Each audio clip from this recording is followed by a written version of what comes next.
Vous avez toujours voulu investir dans l'immobilier, mais vous trouvez ça inaccessible? Avec Realty, il est possible de générer des revenus récurrents en quelques clics en investissant dans l'immobilier fractionné aux États-Unis. Vous recevez vos loyers toutes les semaines. Le plus avec Realty, c'est que vous n'avez pas à vous occuper de la gestion d'un bien immobilier. Ce spot vous est présenté en collaboration commerciale avec Realty. Morgan Stanley achète 185 millions de dollars d'ETF Bitcoin Spot, rejoignant ainsi Goldman Sachs. Les résultats du deuxième trimestre 2024 de Morgan Stanley révèlent que la banque a investi 185 millions de dollars dans des ETF Bitcoin Spot.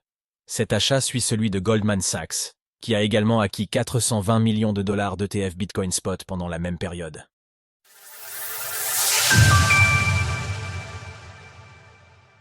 Morgan Stanley adopte Bitcoin grâce aux ETF. 7 mois après le lancement des ETF Bitcoin Spot aux États-Unis, ces nouveaux produits financiers sont enfin adoptés par les plus grandes institutions mondiales. À ce jour, les ETF Bitcoin Spot ont accumulé plus de 17 milliards de dollars de flux net, avec un record de plus de 1 milliard de dollars seulement lors de la journée 12 mars 2024. Comment acheter du Bitcoin BTC facilement en 2024?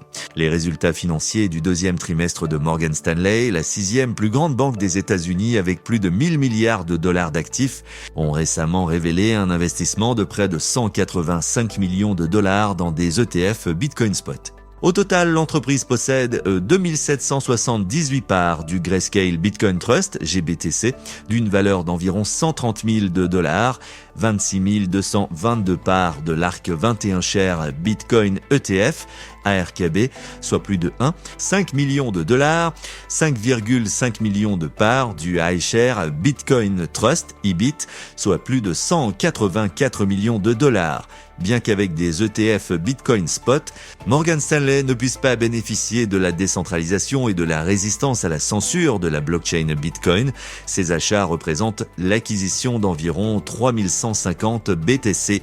Depuis le 7 août 2024, Morgan Stanley autorise ses 15 000 conseillers financiers à recommander des ETF Bitcoin à leurs clients, une initiative qui pourrait inciter davantage d'investisseurs à acheter du Bitcoin via ces nouveaux produits. Cet achat de 185 millions de dollars en ETF Bitcoin réalisé avant le 30 juin 2024 pourrait ainsi avoir été effectué en vue de proposer ces produits à ses clients. La finance traditionnelle adopte Bitcoin presque malgré elle. Au-delà des personnalités telles que Elon Musk ou Michael Saylor qui font régulièrement la promotion de Bitcoin et des politiciens qui s'emparent du sujet de la régulation des crypto-monnaies pour en faire un argument de campagne, de nombreuses institutions adoptent également Bitcoin.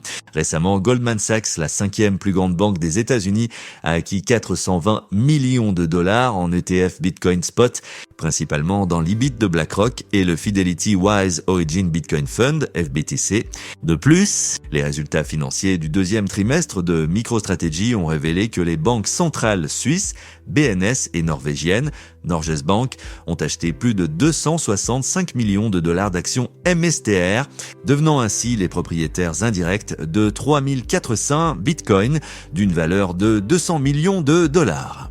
Depuis la chute rapide sous les 50 000 dollars, le cours du Bitcoin se stabilise au-dessus de la zone des 56 000 dollars, sur laquelle il rebondit depuis le mois d'avril 2024. Actuellement, le marché des crypto-monnaies, comme l'économie en général, est en attente d'un pivot définitif de la politique monétaire de la Réserve fédérale, Fed. Si ce pivot se concrétise, il pourrait devenir un autre facteur déclenchant une nouvelle hausse du prix du Bitcoin.